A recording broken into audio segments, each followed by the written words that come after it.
The appetizer today is a lusty mushroom stew from Jamie Shannon at Commander's Palace. Note his use of field peas cooked in chicken stock and combined with a variety of mushrooms. For the entree, we go to Atlanta. Paul Albrecht of Panos and Paul's presents Chilean sea bass cooked with a parchment cover and served with saffron-infused grits. Dessert is prepared by Patrick Chabert at the legendary Le Francais outside of Chicago. It is the classic floating island featuring a mint-flavored creme anglaise.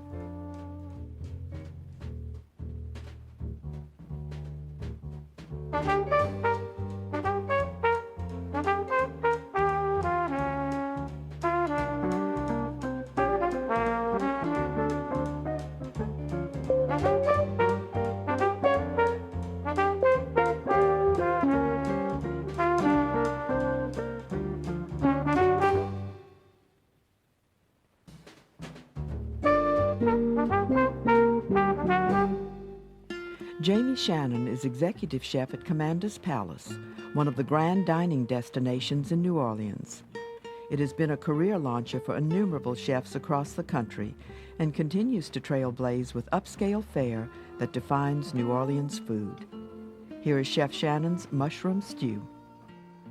I have my smoked chicken stock, which has been smoked to bones for a little while in this smoker. You can smoke them on a grill or in a smoker if you're lucky to have one. I just have a little mirepoix, and I want the stock to be nice and clear, so I've simmered it without letting it boil for about 4 hours. And I want to take the fat off as much as possible and skim all this impurities off. I'm going to strain the stock very carefully.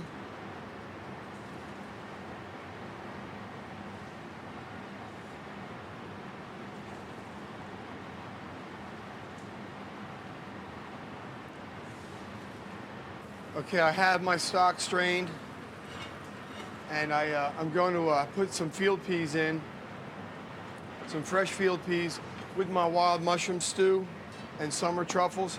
It's going to give it a good earthy flavor. The field peas have been hauled, and they need to be washed a little bit. They don't take a long time to cook because they're fresh. You can use dried, but I prefer to use the fresh. They're in season right now. I'm just going to blanch them with a little bit of the stock that we have from the smoked chicken carcasses.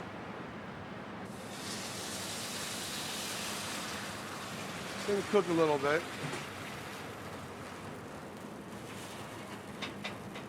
A little bit of stock, a little bit of salt and pepper.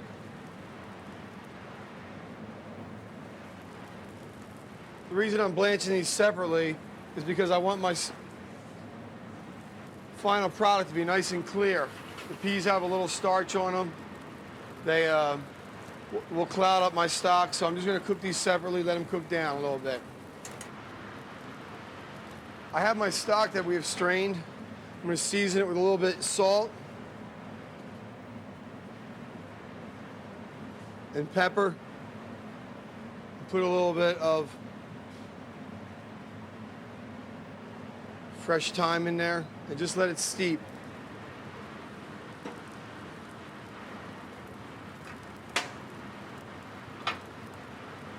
In a separate pan with just a little bit of stock, with no butter because or fat, because you'll have a cloudy pan. I'm going to put a little bit of stock in here, and I'm going to sweat my mushrooms and shallots. First, I'm going to put my shallots in. This is a summer stew, so you want it to be very light. I'm going to put my mushrooms. I have some morels, some shiitakes, oyster mushrooms, some portobellas. It's a good combination. I like to use 4 or 5 different mushrooms if possible, whatever's available.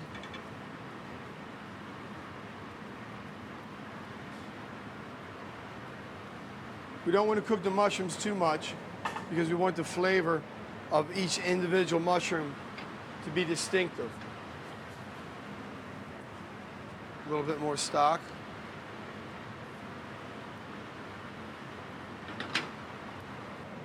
I have a garnish for this is going to be sweet potato hay. I have a peeled sweet potato and a mandolin, and I'm going to get the hay together.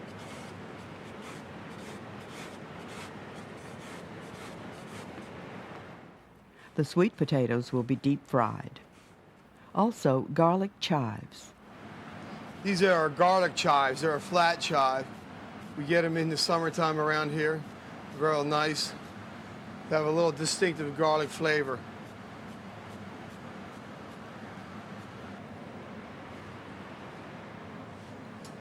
Okay, looks like our field peas are cooked.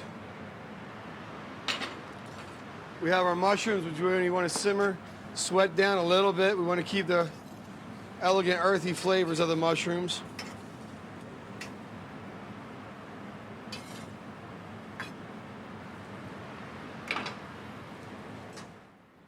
A summer truffle is sliced.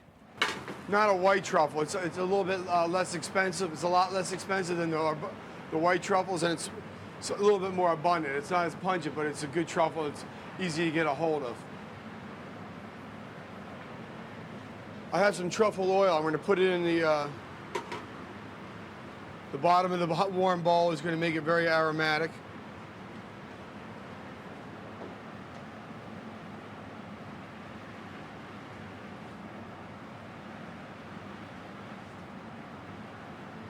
Place some of my truffles in the bowl.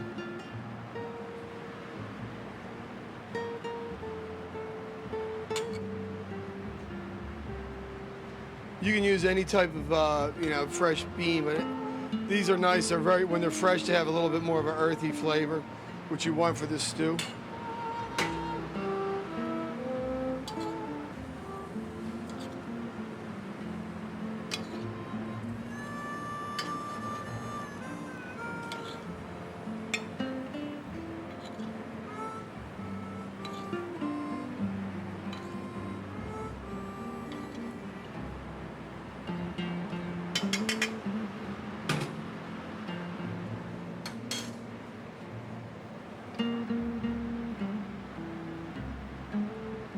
Chives. I'm going to put a little bit more truffles.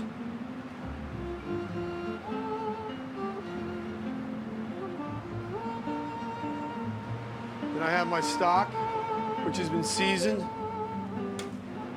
Still nice and clear.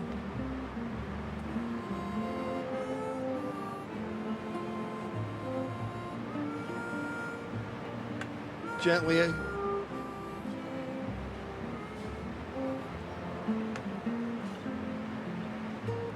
Pour it in there.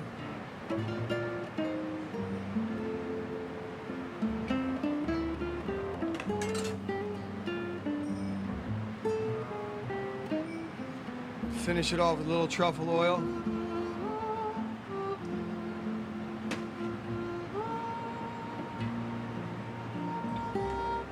Here we go, we have our truffle stew.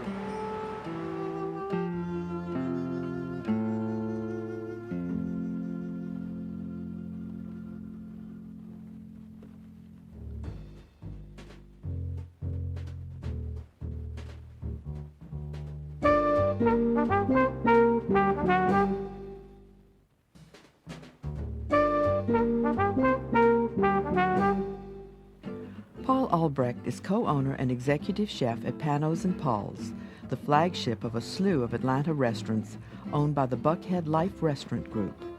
It placed second overall in the Gourmet Top Tables poll and tops in service and wine lists. The entree is sea bass with grits and oysters.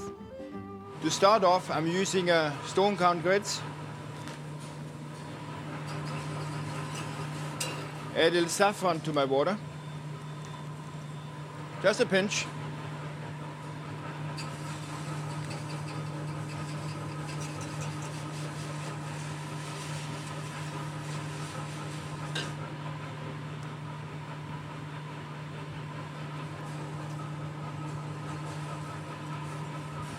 And let this boil very slowly, 6 to 8 minutes.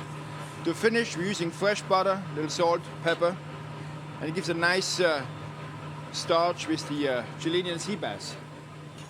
The fish will be cooked with chopped shallots sweated in butter. with salt and pepper.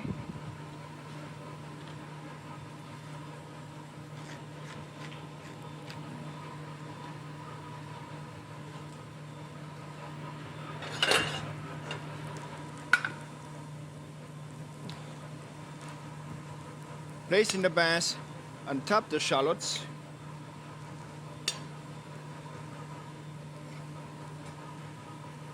Adding a bay leaf, some fish stock, little dry cooking white wine. Placing on top the stove.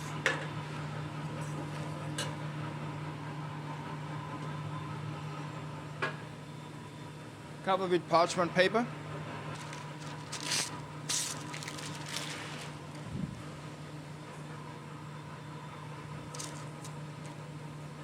Butter the paper lightly.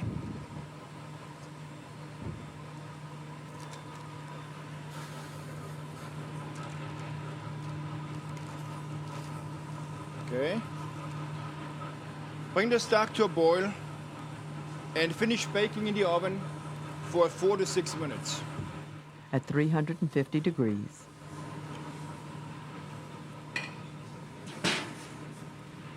You want to make sure the fish is not overcooked. Especially the Chilean sea bass needs to be more medium rare, and you can do it a little bit ahead of time and keep it warm. So you want to make sure it's always undercooked before you serve it. Okay. The fish is cooked. Make sure the fish is just medium to medium rare. You want to keep it warm until we finish the sauce. Especially the Chilean sea bass cooks very quickly. It's not like a real fatty fish, like a salmon. It's more like a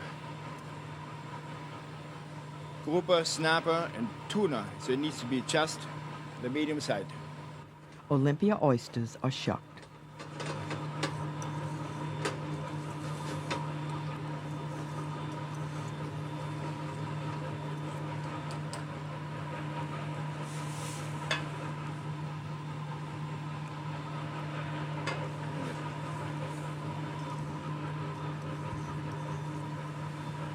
Your oysters, the same way, you just make sure they get lightly firm.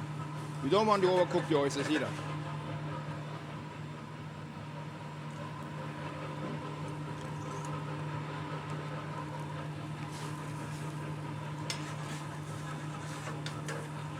It's fine.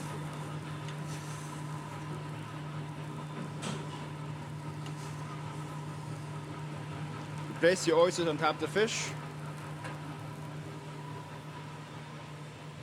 To that one.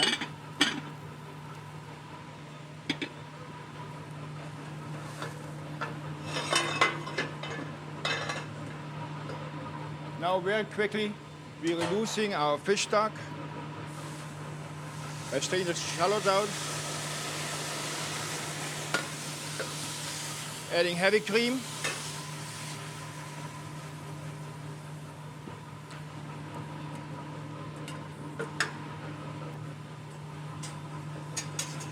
reducing it to 1/3.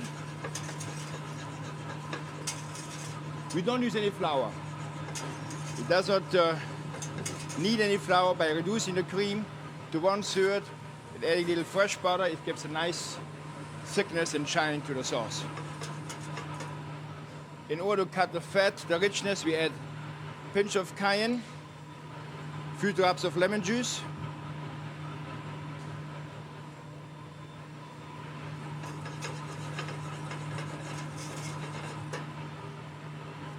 check for the taste.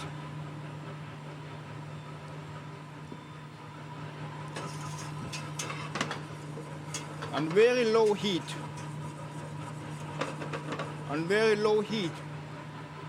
we adding some unsalted butter.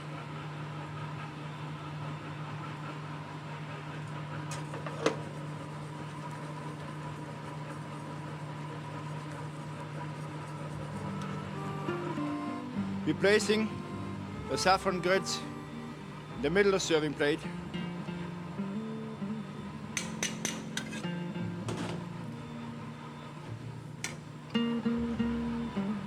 placing Chilean sea bass on top. At this time, we're adding our dry champagne.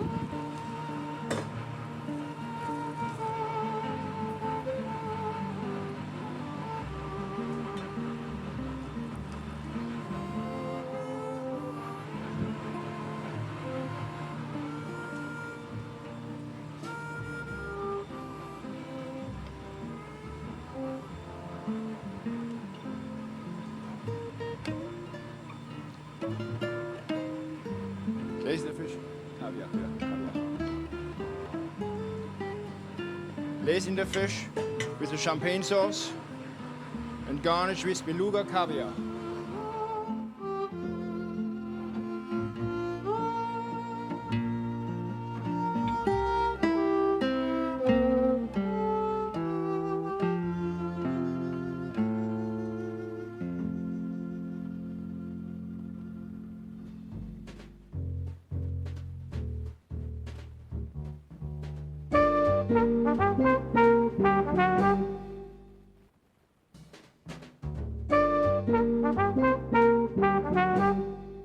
French chef Patrick Chabert's culinary career was almost obligatory.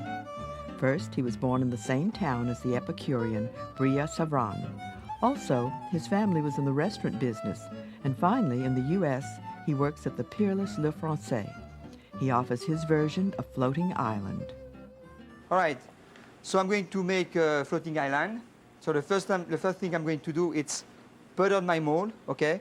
So you make sure that the mold are buttered all over, okay? You don't forget any spot because later you could have problem when you unmold your floating island, all right? So the butter has to be soft, not melted, but soft, okay? So it's a way to do it. You put granny sugar in the first mold. You go around.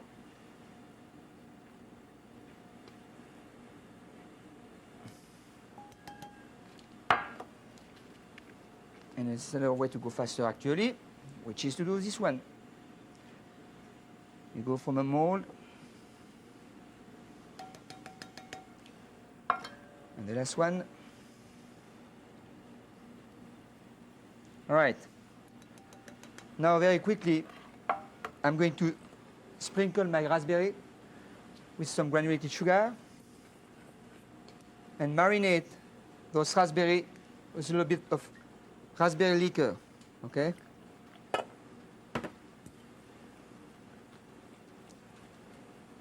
Now I'm going to start the meringue, okay? Egg whites at room temperature are beaten to the soft peak stage. Sugar is added, and they are beaten finely to the stiff peak stage. I'm going to add my raspberries, fold it quickly.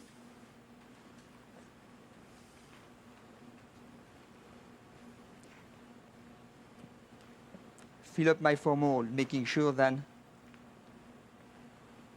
the meringue cover up the bottom, because when you flip over after, it has to be very smooth and straight in order to put your garnish, your raspberry.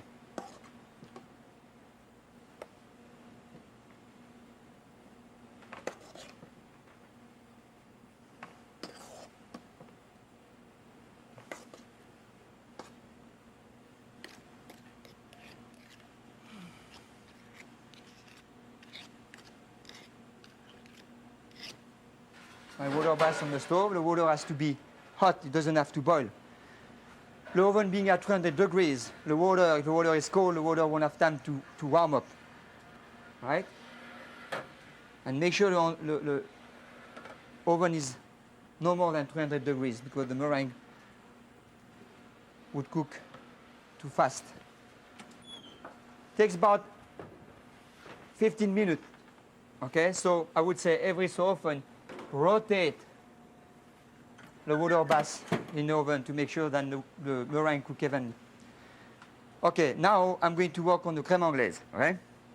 As with any anglaise, hot milk with the seeds of a vanilla bean is used, but in this case, it's infused with mint. Also, egg yolks whisked with sugar.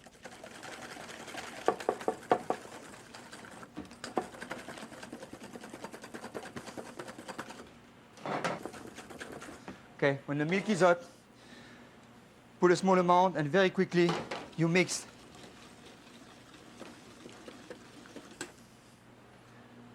Now, you put back the cream inside of the milk and you cook slowly.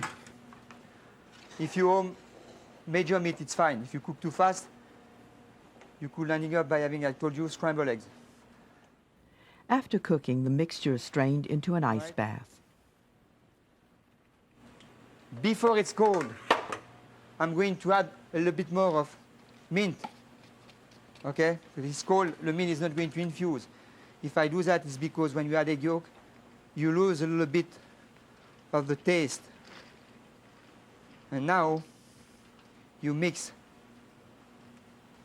Just to bring the temperature down, you put your milk in contact and flip it over, all right?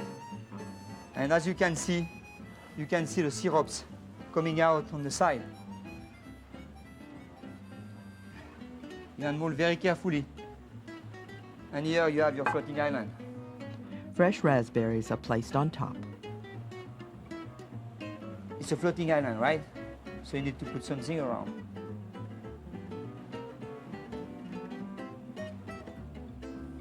Okay? Going to make some that here.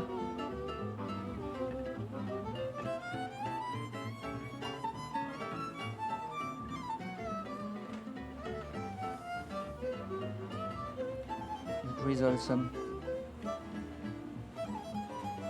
top. Just use nice mint leaves and stick it right in the middle. And here you have a floating island.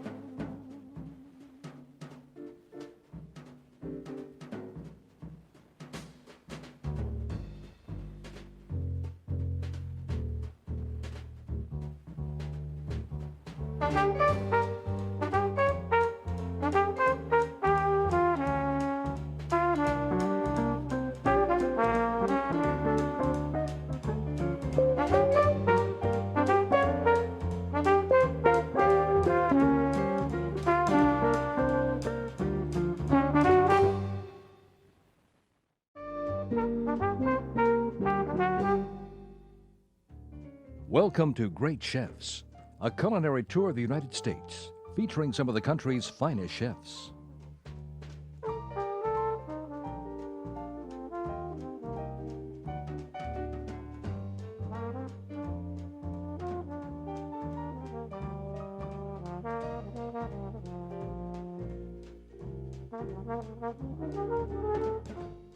The first course this time is prepared by Mark Gould at Portland, Oregon. It's grilled pancetta-wrapped quail with black mission figs and Pinot Noir Verjus. A sea bass entree is offered by Craig Shelton at the Ryland Inn, White House, New Jersey. It features, among other things, the tiny snails called periwinkles. Finally, from Miami, Chef Alan Susser presents dessert, a souffle-like affair called melted chocolate cakelets. They are flavored with the blue liqueur curacao.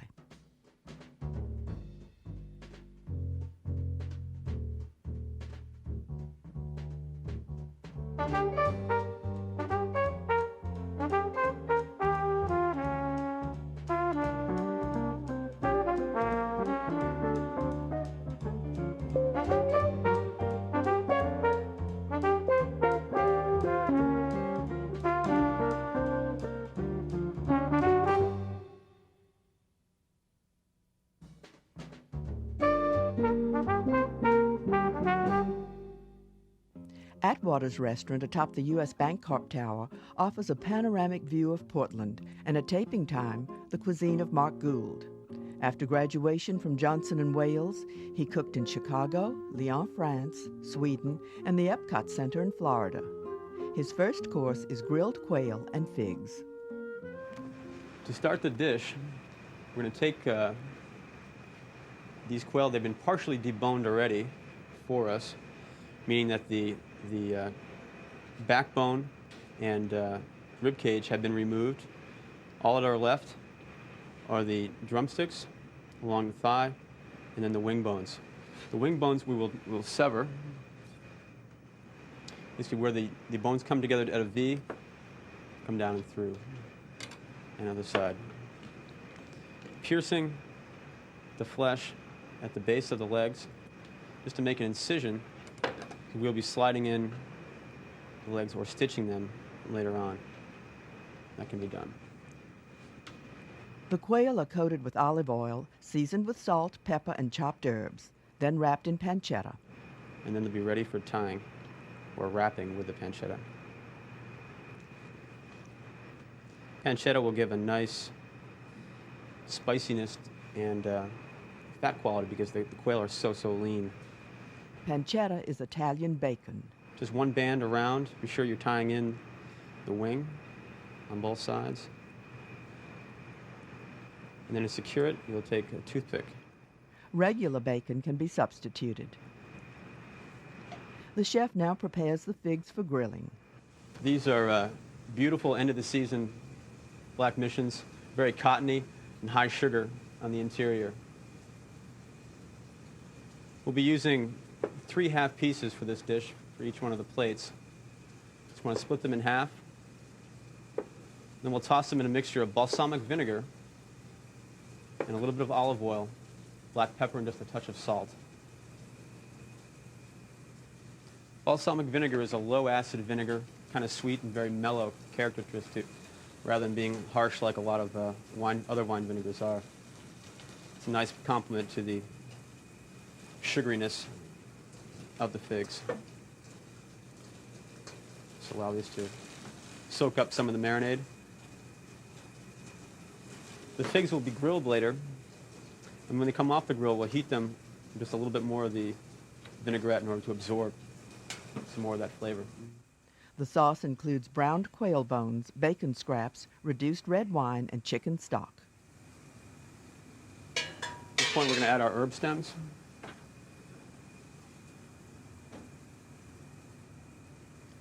And allow it to simmer.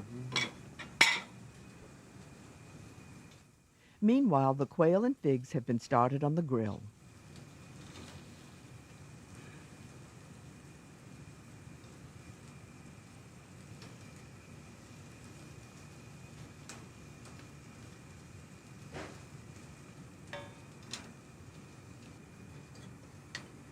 We're letting these warm in the oven with a little bit more of the vinaigrette.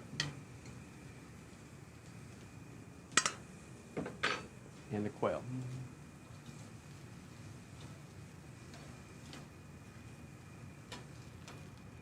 Allow all this to finish cooking in a low oven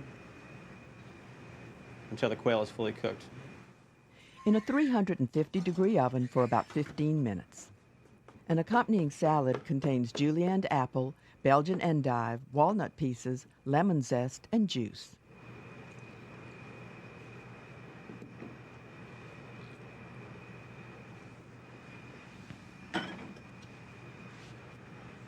Again, a little bit of olive oil,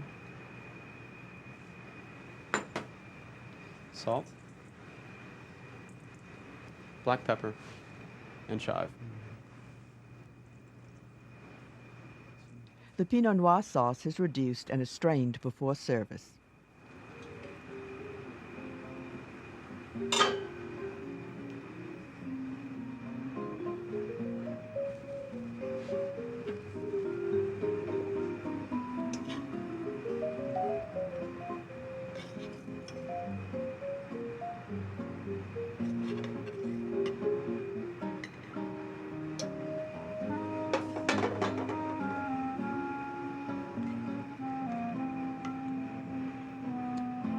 Place some of the broth onto the quail, and then the Pinot Noir Verjus. Verjus is the acid juice extracted from unripened grapes. The crushed grapes are fermented in yeast and sugar, strained, then reduced after cognac has been added. Some fresh chive.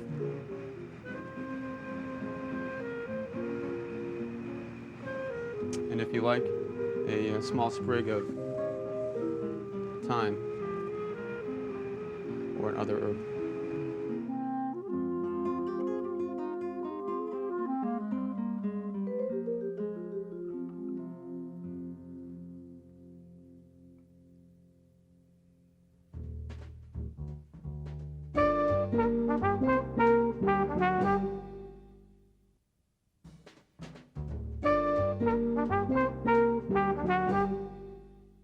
The bucolic 200-year-old Ryland Inn features the French-American cooking of Craig Shelton. He received early training in France, then worked in New York City. In 1997 and 98, the Ryland Inn won the Top Table Award in Gourmet Magazine's Readers' Poll. Here is steamed sea bass with 3 celeries. But the dish is pretty simple. We'll start by lifting the fillets off the fish. And we go under the pectoral fin, make a quick cut to the head. And then we're going to turn the knife sideways into it.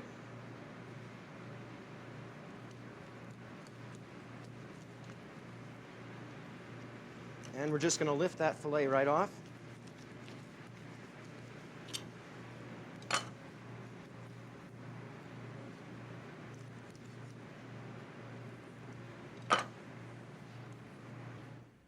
The fillet is trimmed, the ribs removed, and then small pin bones are extracted. And we're just going to score the skin ever so lightly. Don't go through to the flesh. You just have... What this will do is when the fish cooks, the skin won't curl.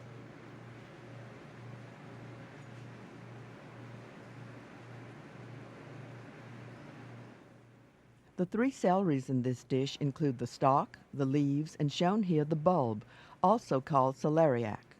The bulb is cut into large chunks, boiled in salted water, then processed into a puree. The puree then becomes the base for the sauce. The celery stalks are peeled, cut on a bias, and also blanched in salted water. And the celery leaves will be deep fried as garnish. The small snails called periwinkles are cooked with vegetables stewed in butter. When this is nice and tender and the aromas are out, we're going to add the periwinkles in. This is the wine. And we're going to add a little bit of white wine.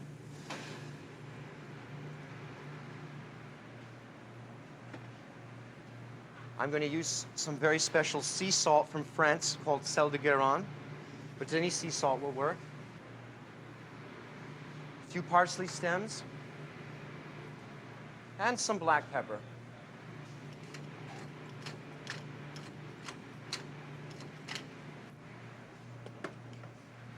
And this we're going to cook at a rapid boil for approximately 1 hour until they tenderize. Now the celery puree, which is 30% butter, is used to start the sauce. The sauce, I take some vegetable stock, which you can make after your fashion. I'm putting about 2 ounces of vegetable bouillon in there. I'm going to put about nearly the same quantity of the celery root puree. And now I'm going to add also about the same quantity of French butter.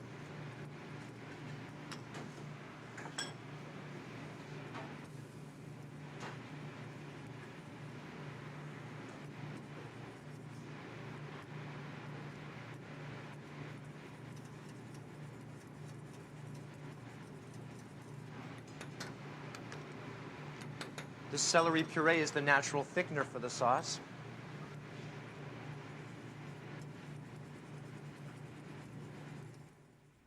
The sauce is seasoned with salt and pepper. And a tiny bit more of that liquid, vegetable liquid. Now the sauce is ready to go. The blanched celery stalk is warmed through. And I'm going to put a little bit more of that vegetable stock in there. Just a tiny bit for moisture. Finally, the snails are cooked.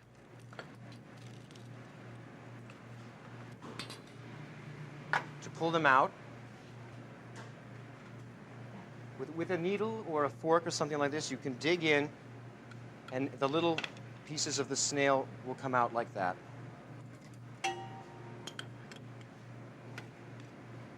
The cooked snails are also warmed through in vegetable stock and butter. The fish is prepared for steaming with salt, pepper, and olive oil. And now we're going to rub a little olive oil on it to protect it from the intense heat of a steamer. And even though this is a low-pressure steamer, steam is still a very powerful way to cook. It has to be handled very gently.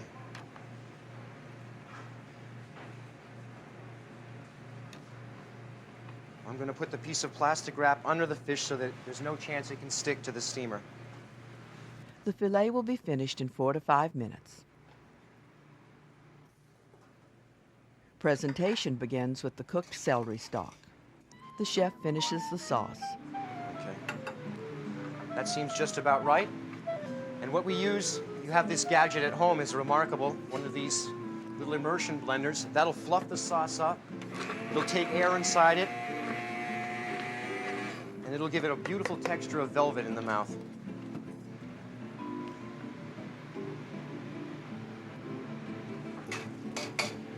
Now the sauce is going around the dish.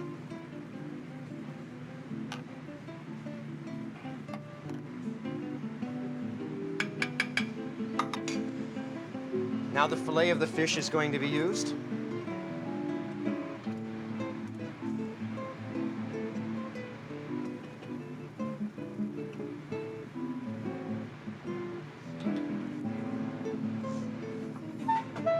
We're going to take a few of those periwinkles.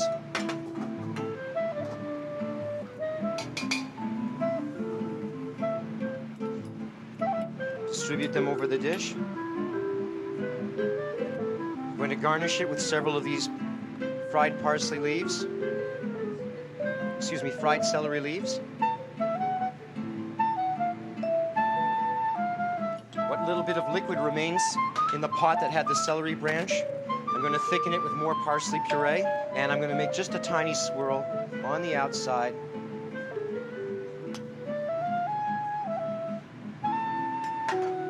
And that's the finished dish. And personally, I think this would be a wise selection of wine to serve with it.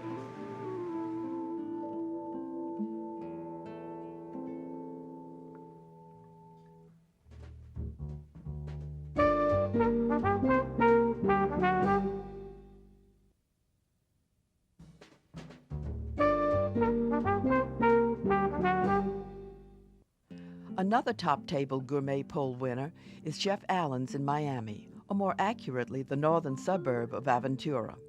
Chef owner Alan Sussa, a native New Yorker, is associated with New World cuisine, a fusion of Caribbean, Asian, and Hispanic cooking. His dessert is a melted chocolate cakelet. Just get that started. Using a double boiler, the chef melts chocolate and butter. Okay, and it doesn't take long. You can actually do this in a microwave. One of the few things I'll say are okay in the microwave. Don't use the stainless steel bowl, though. Use a plastic or a plexi container, and you can melt it on medium for about a minute, minute and a half, depending on your microwave. With the eggs, going to put it into the KitchenAid mixer. The chef begins the cake batter. Along with the sugar. About a cup of sugar, vanilla, and a pinch of salt. Okay, all that goes inside. And I'm going to start it off just till it cooperates with us and blends together. Going to bring it up in speed. What we want to do overall is going to increase the volume. Okay, as it whips, it's going to increase the volume. We want to almost triple the volume altogether. So we're going to let that run in that sort of fashion. We're going to be adding in some orange flavor in a couple different fashions.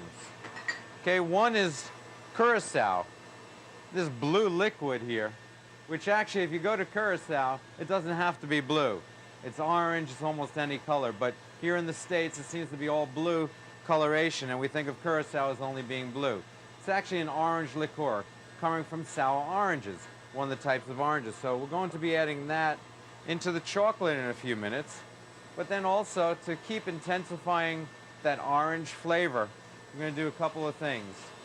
We're going to grate the orange to get the natural zest out of it, and the essential oils that are in the skin. And so just taking a grater, grating those flavors off. Okay, and that going to just reserve for a few minutes, because then we're also going to take the orange and peel that off. Peel the skin off, take the pith and the skin, removing that.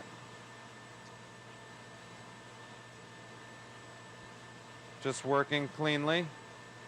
That's what we want to do here. Is two things. Working over a bowl, we want to take these segments, which we're going to use for garnish on this dessert. Okay, removing the segments in that sort of fashion.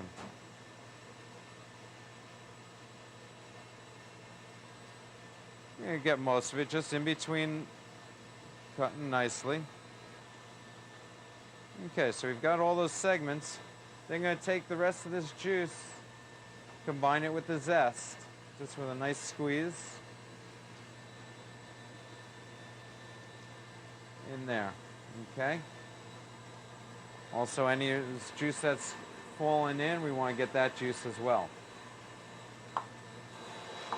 Take a look here. It's whipped up nicely, coming firm. We're getting there. It's real close to that finishing. On the chocolate side, just going to whisk that together, putting the chocolate and the butter together in there. Comes to be nice and fudgy. Creamy, great gloss color to it. And then going to add in the Curacao, which is an orange liqueur. If you wanted to do Grand Marnier with that, if you wanted to do a Cointreau, a triple sec, any of those would work in that orange flavoring that we want to get. Okay, and this I'm going to just set aside for a few moments to let that cool down. Okay, we've got the eggs and sugar. I'm going to add in the zest and the orange juice. I want to get all of that in there. Okay, and pick it back up again so it just gets nice and creamed. The egg mixture is combined with the melted chocolate. Okay, and so that you can see the volume of the eggs together. Going to add all of that in. Okay, all of it goes into the chocolate. And what we're going to do is start to fold this in. Just going to get a couple little folds on that. I'm going to add in a little bit of flour for some texture on that. So about 2 tablespoons of flour. And I'm going to continue to fold it. Okay, folding means taking from the bottom and pulling it up on the top, just like that. So we're trying to maintain the airiness, not to lose the airiness from the whipping of the eggs. The ramekins have been coated with butter and sugar. Bake at 400 degrees for about 12 minutes. Nice rich chocolate, though real light and airy, and you'll see that. Clean them up on the sides a little.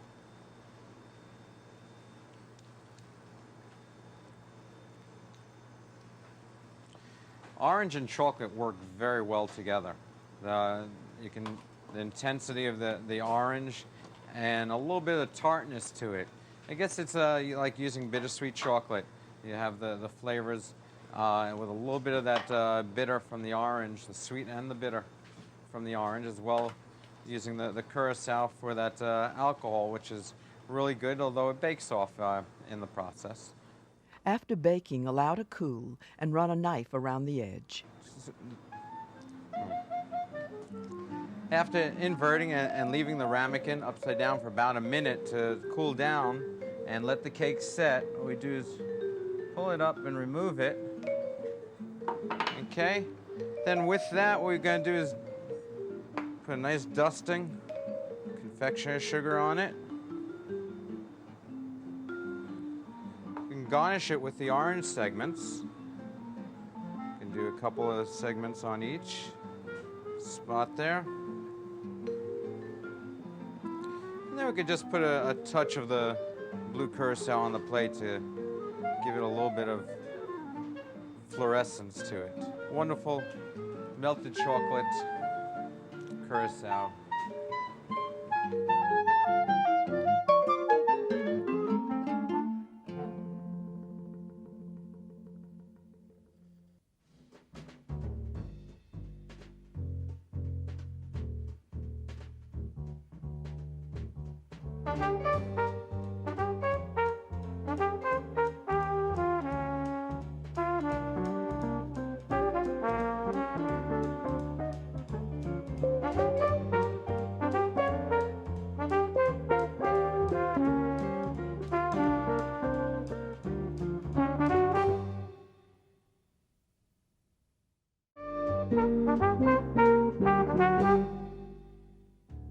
Welcome to Great Chefs, a culinary tour of the United States, featuring some of the country's finest chefs.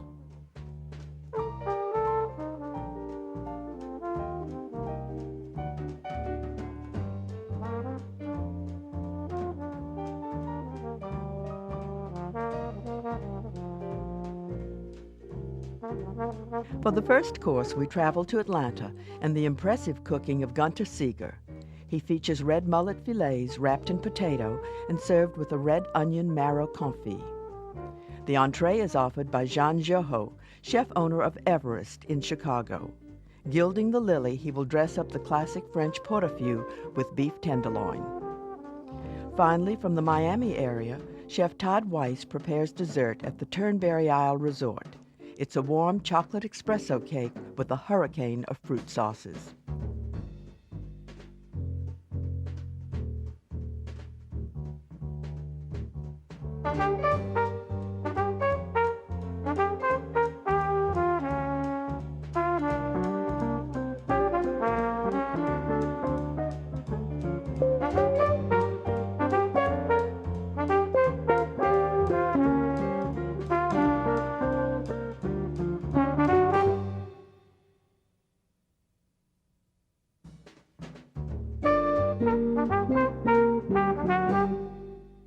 With Ritz-Carlton properties, the dining room is the hotel's crown jewel, and in Atlanta, Gunter Seeger was the architect of the award-winning restaurant.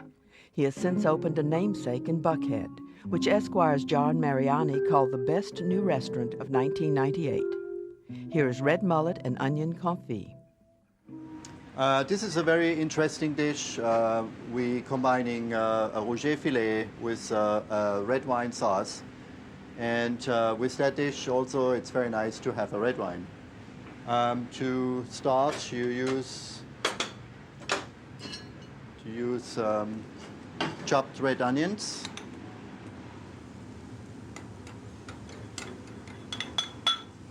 And they're getting reduced with red wine.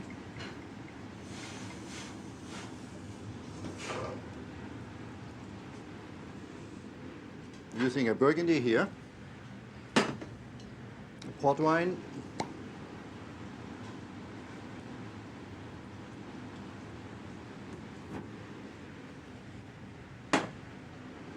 and this has to reduce all the way down.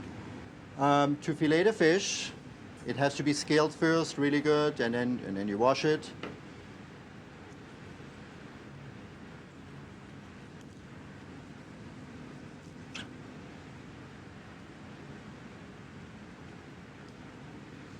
And then we do the other side.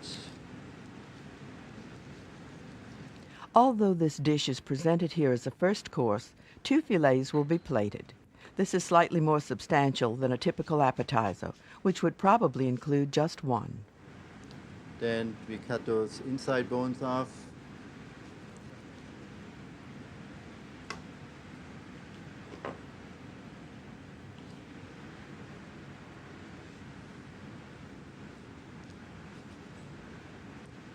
Then I have a little needle nose here to take all the rest of the bones out. And you feel with your left finger, you can feel where the bones are.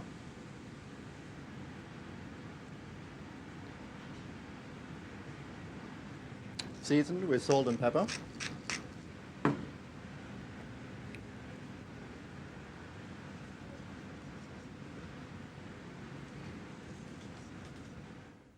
After seasoning, a fresh sage leaf is put on each fillet.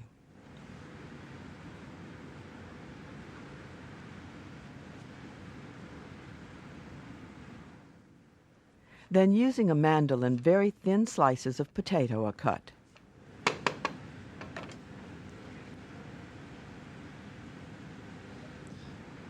That goes on top of the potato.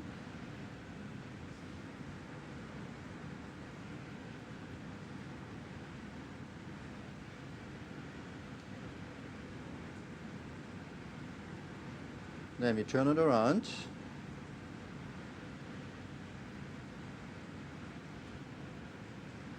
Put 2 potatoes on the other side. The covered fillets are seasoned with salt and pepper, and the chef checks the reduced sauce. The sauce has reduced. It has to come a little bit more down, and we're adding a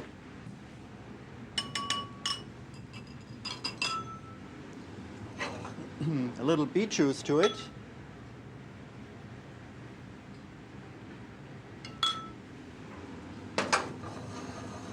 Now this has to reduce a little bit more.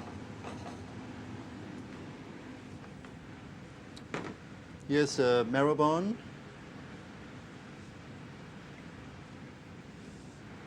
We cut the marrow bone in cubes.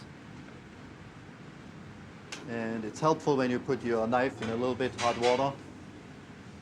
And it's much easier to cut.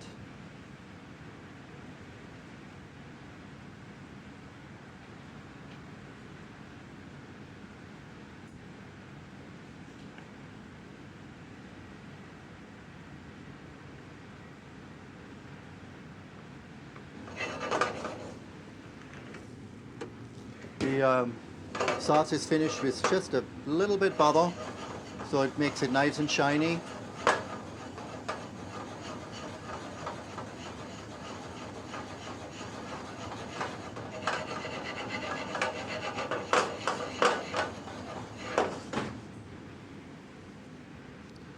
Gonna add the marrow bone. Now you just want to have it staying hot. You don't want to have it boil anymore, because all the marrow bone would melt. All right, you put this on the side.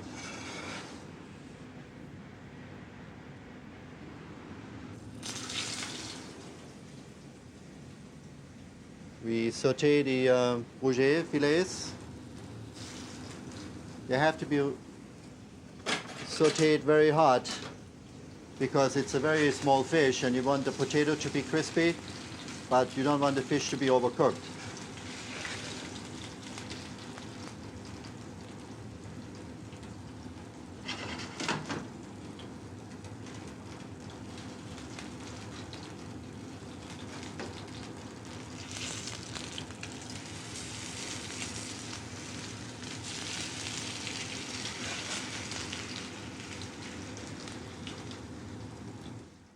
The potato wrap fillets are turned once.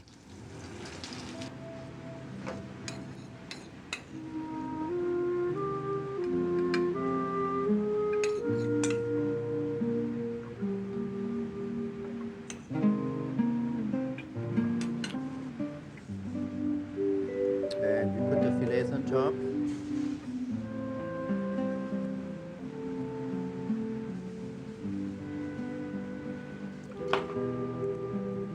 A little chive flour here, garnish. That's it.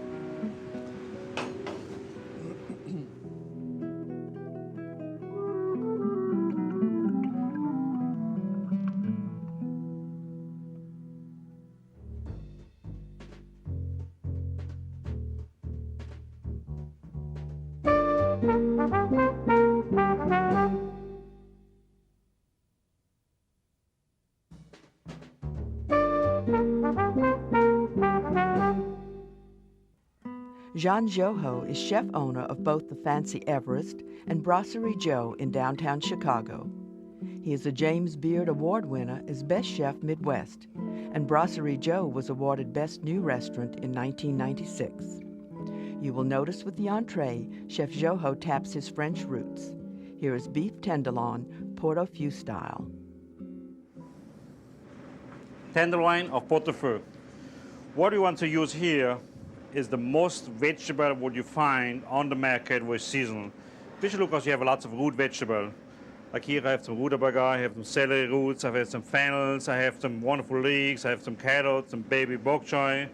Just different Brussels sprouts for the season right now. Just use anything what you can, but the fresh is just the fresh what you can. When you have around 6 kinds, you use 6. When you have 10, you use 10. Just use what is available. Vegetable prep includes peeling the asparagus, the carrots,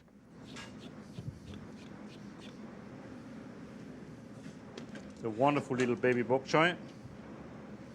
I'm using what I use. I point a hole, this way they cook much more regularly.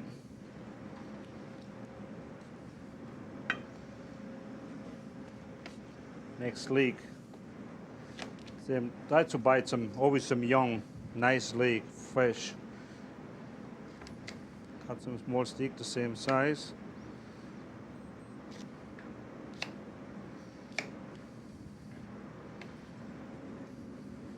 Some fennel here. Do the same. I always like to cook it whole, and then I will cut it in half when the piece is too big.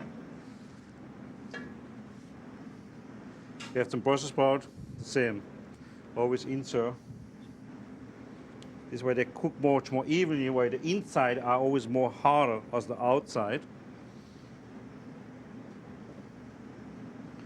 So, we have rutabaga left, celery root, and potato.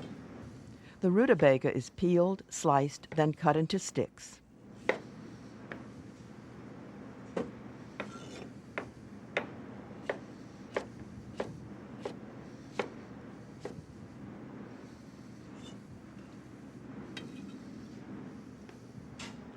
Then the celery root is peeled. Same way. Very important when you make celery. I always like to paint with lemon. This way is the oxidation is not happening and stays nice and white. So you can keep it easy for around half an hour at a time as you do everything. Same way here. This careful, almost reverent preparation of vegetables is archetypal of the French.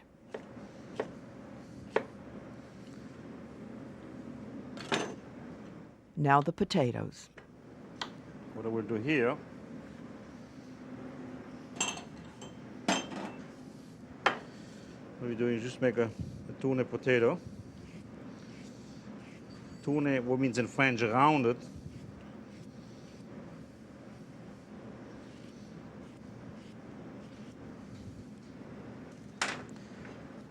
What we have here, we will blanch this first in warm, cooking, hot, salted water.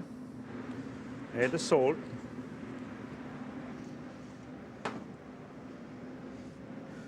The more easy, I use the little chest inside here. What takes the longest, I always make first. This means right now, potato, wait a little bit. My rutabaga, my celery,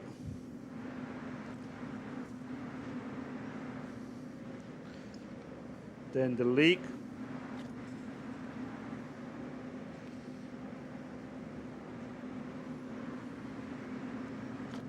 carrots, fennel, and I just